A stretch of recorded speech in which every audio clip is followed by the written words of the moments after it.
Hi there. So since when I was born, I've moved at least 8 to 10 times. And yeah, I've actually lost track of count how many times we've moved. But every time when we move, I notice that we have so much furniture. Whenever we move to a new place, we just end up getting more furniture.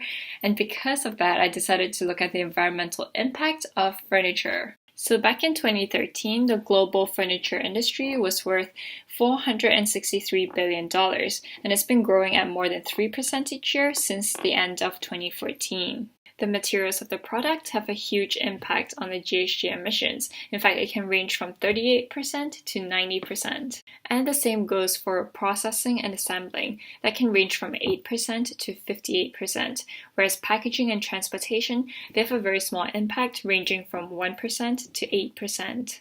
Thus, it is important for the furniture makers to realize the full life cycle impact of the materials that are being used to make the furniture and the impacts of the final product during its life cycle and its disposal. According to a study that's been conducted by the Australian government, they found that furniture products that are made out of wood is the most environmentally friendly product.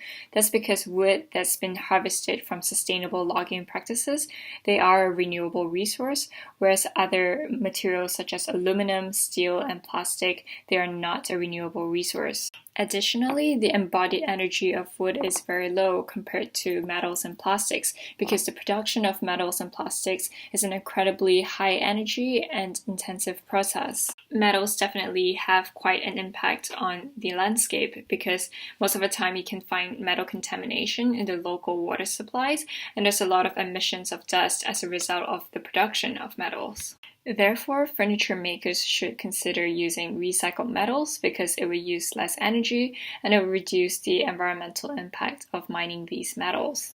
So just like metals, the same can be applied to plastics. Plastics can be easily recycled, but the thing is that plastics must be easily removable and identifiable in order for furniture makers to incorporate the use of recycled plastic. On top of that, furniture makers can limit their VOC emissions and organic solvent content in their products, adhesives, and surface treatment substances. They can also avoid using hazardous substances in their material production and surface treatments. So clearly the production of furniture has a huge impact on the environment, and there are so many opportunities for furniture makers to minimize the environmental impact, and one of the most popular tools for them to do so is the life cycle assessment.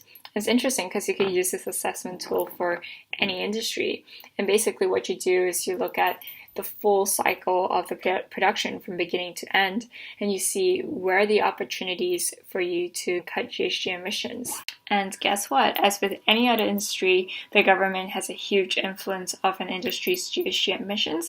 An example of that is Austria. The Austrian government requires 50% of the furniture's materials to come from renewable sources or recycled materials. It is also required that if aluminum is to be used, the aluminum must contain at least 30% of secondary aluminum. There are other countries that have strict furniture making regulations as well, such as Belgium and Sweden.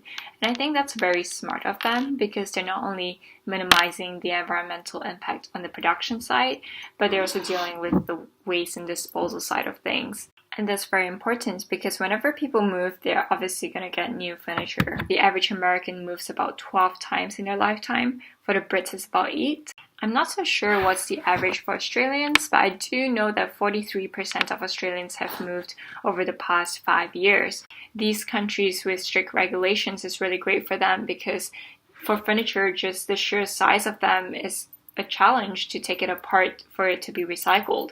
But in other countries, most of the time, because they don't have these regulations in place, the furniture that's being made is not recyclable at all. And can you think about the amount of stuff and the weight of these furniture that ends up being in a landfill? And again, I thought that Belgium was really smart because they specified that the furniture has to have a lifespan of at least 5 years, and there has to be spare parts to go along with it to last 5 years after the production.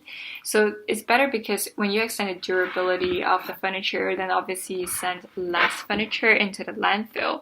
Particularly this area, the government should exert its influence on it because it would substantially reduce the volume and weight of stuff that's being sent to the landfill. With that being said, it doesn't mean that us as consumers, we can't do our part as well. We can shop secondhand furniture, or we could buy from furniture shops that are sustainable. And that's it for this vlog. I hope they enjoyed it, and I'll see you the next round. Bye.